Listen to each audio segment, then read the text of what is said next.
जय श्री कृष्ण। राधे राधे।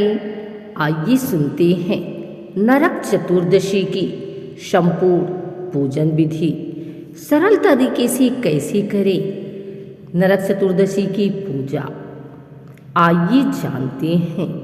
कार्तिक मास के कृष्ण पक्ष की चतुर्दशी को नरक चतुर्दशी, यम चतुर्दशी, नरक चौदस का त्यौहार मनाया जाता है।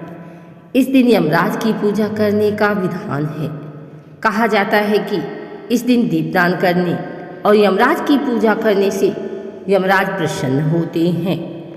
कार्तिक मास के कृष्ण पक्ष की चतुर्दशी को नरक चतुर्दशी, यम चतुर्दशी, नरक चौदस का त्यौहार मनाया जाता है।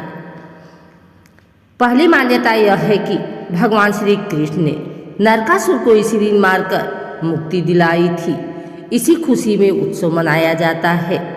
इसी कारण इसे छोटी दिवाली कहते हैं। दूसरी मान्यता यह है कि राजा बलि को भगवान विष्णु ने प्रतिवर्ष इन 3 दिनों का राजा बनने का व्यवस्था की। बलि के राज्य में दीपमालाओं का आयोजन करने से अस्थायी लक्ष्मी की प्राप्ति होती है।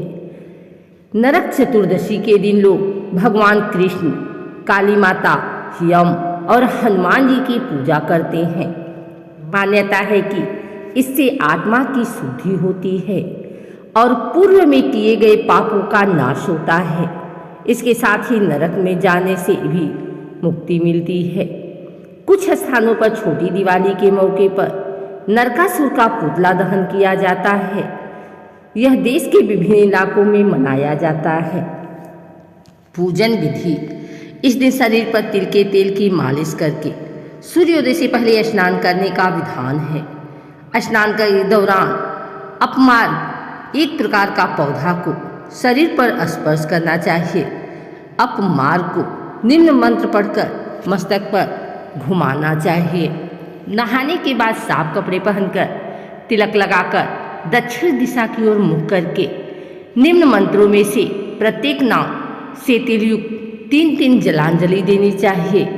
यह यम तर्पण कहलाता है। इससे वर्ष भर के पाप नष्ट हो जाते हैं। मंत्र हैं: ओम यमाय नमः, ओम धर्मराजाय नमः, ओम मृत्युवे नमः, ओम अंतकाय नमः, ओम वैवस्वताय नमः, ओम कालाय नमः, ओम सर्वभूतक्षयाय नमः, ओम औदुंबराय नमः, ओम दध्राय नमः, ओम नीलाय नमः, ओम परमेष्ठिने नमः, ओम वृकोदराय नमः, ओम चित्राय नमः, ओम चित्रगुप्ताय नमः। इस प्रकार तर्पण कर्म सभी पुरुषों को करना चाहिए, चाहे उनके माता पिता गुजर चुके हों या जीवित हों। फिर देवताओं का पूजन करके शाम के समय यमराज को दीपदान करने का विधान है। नरक चतुर्दशी पर भगवान श्री कृष्ण की पूजा करनी चाहिए, क्योंकि इसी दिन उन्होंने नरकासुर का वध किया था। इस दिन जो भी व्यक्ति विधिपूर्वक भगवान श्री कृष्ण का पूजन करता है, उसके मन के सारे पाप दूर हो जाते हैं और अंत में उसे वैकुंठ में स्थान मिलता है।